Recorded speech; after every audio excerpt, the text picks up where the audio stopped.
Even though I'm fairly new to the kayak fishing deal, I'm not fairly new to tournament fishing. So I wanted to make this video real quick to show you guys a couple things that I've been reading about and seeing and having mentioned and things like that as it relates to getting prepared for a kayak fishing tournament, boat fishing tournament, any type of these fishing tournaments that you're in. There's a couple things that you want to take a look at before you head out. So a few things, I'm getting a better adept at making sure that I'm on top of them, because basically the preventive maintenance you can do now will make sure that your day on the water, at least you can control what you can control. Let's put it that way. I've always went by the motto of control the controllable. So what I can control, I can control.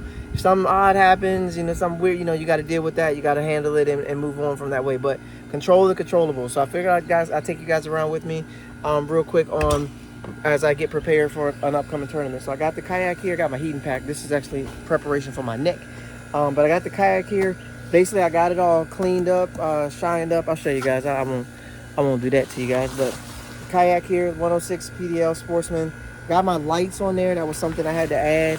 But I put the lights on there. I got the kayak in there. Basically, so for me, the preventive things, I'll kind of walk through the normal steps. Charging your batteries. You want to make sure your batteries are charged. Can't count how many times I got in the boat with somebody that says, oh, I only got 38% power, but we'll make it, that type of thing. My butt, whatever. I get it. Life happens. People forget. You don't plug it in, whatever. All that's fine. But if you can remember to plug it in, it's one less thing you got to worry about on day of. I actually went through and packed up my Yak Attack boxes. I put, things I think I may need right off the bat. I put right in my little top shelf. And then one on the bottom, I put a couple of different things that I may need to get to throughout the day. Like I said, electronics. I charged up my battery, so my electronics will go. I put my trays in there. I got all my baits in there ready to go. You guys can see I got my seat cushion there.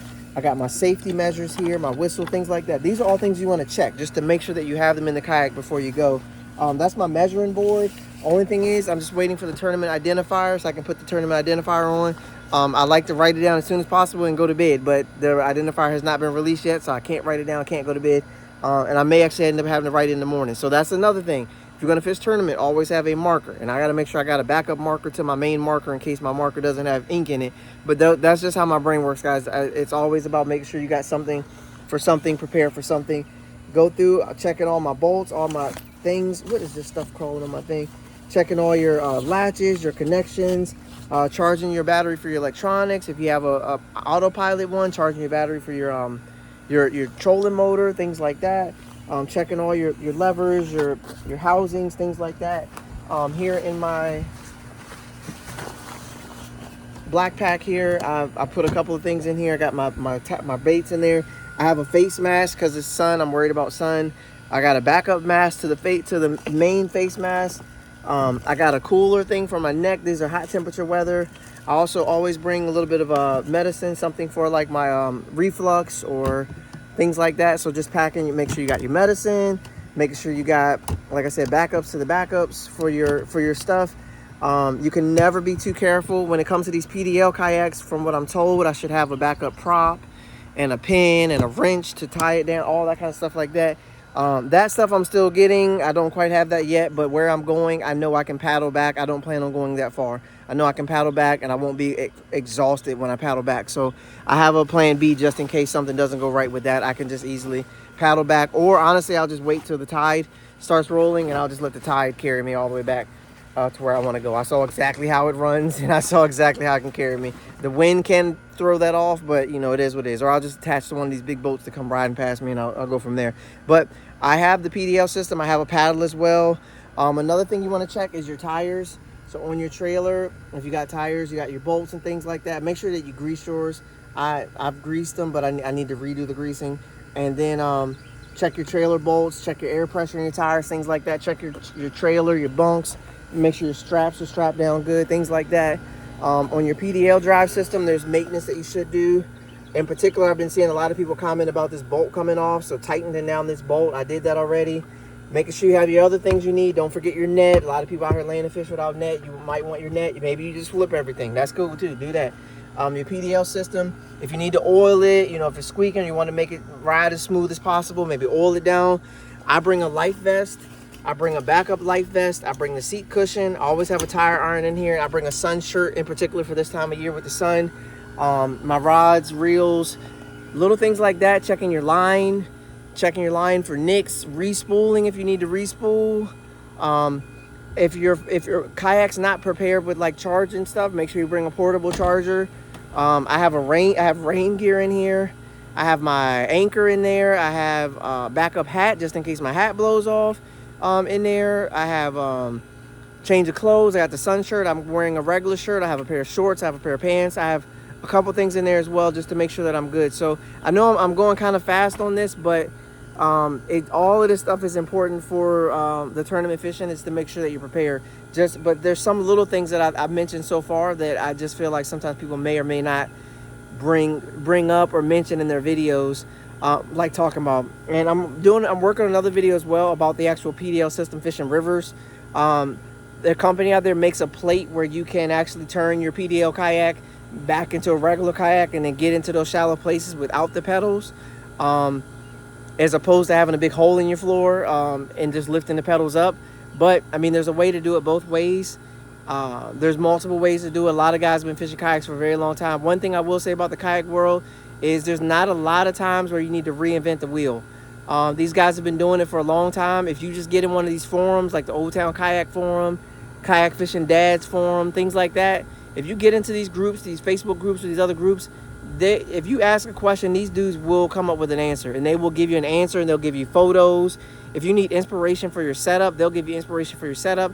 There's a lot of dudes out here, a lot of ladies out here that have been doing the kayak thing for a while. So it's not really always a time where you got to reinvent it. Just say, hey, I'm having an issue with my kayak if the front end won't stay still when I need it to stay still. Ask, and they'll come up with something. They'll tell you, hey, you need to try, maybe you should, and maybe they'll give you a whole list of stuff, every person you've ever heard of, and then basically you go through that and you find a solution that works good for you. But I wanted to make this video talking about the kayak, getting prepared for a tournament. I'm pretty much ready now. I just took you guys through all my steps, but I've been getting ready all week, and now I'm ready. So now we're just ready to go fishing. Now I just want to get out in the water and see if we can catch some fish. I can control what I can control. On the way there, I can control my speed. I don't need to hit a bunch of bumps. I don't need to fly. Make sure you leave on time. That way you can get there on time, and you don't have to, book it to then end up hitting the potholes and end up having to change a tire, end up being late and starting late, all that stuff. Also, when you get there, a lot of tournaments now want you to check in, check out, that kind of thing. Make sure that you do read the tournament rules. I will say that. Make sure that you do read the tournament rules. I'm going to reiterate that. Make sure you do read the tournament rules, because I'll tell you what. I'll give you an example. I read the tournament rules for my club, for the club I'm fishing tomorrow. I read the rules 4 separate times on 4 separate days. I just take the time out of my day and I go through and read the rules. Every page, all the way line by line, all the way down. Even though I read it 4 times. On the 4th time I went to read it, I looked in it and I saw that this club in particular requires a 360 light. And I looked around for some help for what is a 360 light. Guys, I'm not a kayak angler. I know there's a white light on the back. Maybe that's a 360 light. I know there's a red and green on the front, starboard and port, right? You know that because you take this boat and safety class. But 360-degree light, I was like, what?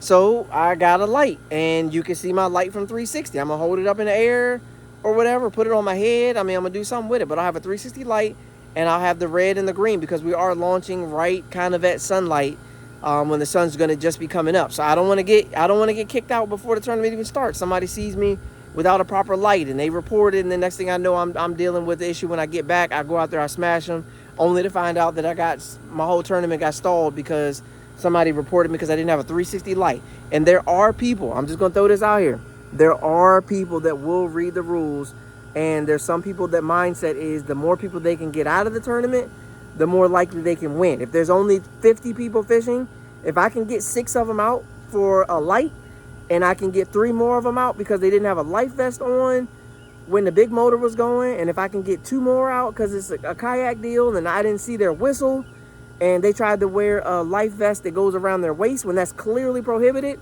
dude, if it's like 15 people in here and I can get 3 of y'all gone off break, that means I only got to beat 12 of y'all, and I get to keep the money from the 3 I got kicked out, right? So there are some people who that is their mindset, to read the rules, know the rules. They'll come up and chat with you on the water. Hey, buddy, how you doing? Everything good? You're catching them? Blah, blah, blah, blah, blah, blah. They do all of that, but the whole time they're looking in your kayak to see if you got a whistle, make sure your light vest is on, and they're looking around for your lights, okay? So that way they can report you and get you out of the tournament. Some of them are legit and they mean you well and they want to see you do well, but I'm throwing that out there, guys. It's tournament fishing. Y'all see how the tournament fishing world is working. Everybody's calling everybody something. Everybody's calling everybody out their name. Everybody's talking about this guy doesn't have any etiquette. This guy doesn't know how to follow the rules. This guy's a moron. This guy's a genius. This guy is a cheater last week. This guy, this week, he's the savior of the world. So they're all over the place. So what I'm telling y'all, control the controllables. Make sure your kayak is prepared for the tournament. Make sure your boat's prepared for the tournament. And then make sure that you yourself are prepared for the tournament, meaning that you know the rules, you know what's going on, you know what's happening out there.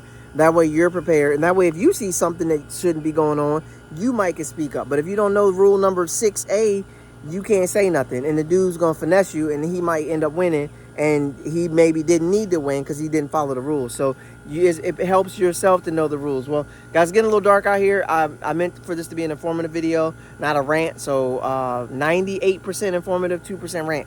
I think that's the best you're going to get out of me. Hopefully you guys enjoy. Hopefully these tips help. And they are transferable from boat to kayak, to canoe, to raft, to skiff, to take your pick. All of them. These are things that you all need to check if you want to have a good, successful day on the water. I'll report back. I'll let you guys know how the tournament goes. This is actually going to be my second club tournament and my third overall kayak tournament in my life. So I'm very excited. This is still new to me. But as I grow and as I learn, I want to share with people that are trying to do the same thing. Because I've had countless people ask me about kayak fishing, about tournament fishing out of kayaks. And a lot of people express some interest in this. And I think there's quite a few people paying attention to see if this is actually something that they might want to do. Because as you guys know, with the bass boat world, unless you got $80,000, you ain't going to get the boat that you need. You ain't going to get the graphs that you need. You're going to be sitting out there trying to figure it out. And then you're going to be making a bunch of videos talking about the Live Scopers Benefit Tournament.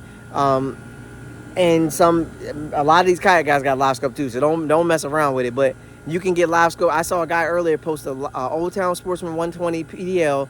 So you have pedals, you have a paddle, and he had Live Scope included. You can get all that for under $5K for this guy selling it used because he's not fishing no more. $5K, I can get Live Scope and my kayak and be out there grinding with the best of them. Come on, man. 5K versus 80K. This is the life for some people out here right now. I'd rather keep more of my money in my pocket, make sure my kids get to the stuff they need to get to, and then just enjoy this fishing out here in the kayak. So stay tuned. More videos coming soon. I appreciate each and every one of you. If you haven't, be sure to hit that like and subscribe button. Share the video with your friends if you think it'll help somebody, or your enemies. Share it with whoever you feel like. But guys, and comment on the video, guys. I need the comments. If you enjoyed it, if you got another tip you want to share your tip. Help everyone out, guys. Let's work together, in particular, and help move me up, man. Let's run these numbers up, guys. I got like 9 subs in the last week. Let's get to 6K. Let's do it. I appreciate you guys. This is Bass and Furious. All my Bass and Furious friends, thank you so much for tuning in. I appreciate you guys. Awesome. Have a good one. I'll talk to you guys. Peace.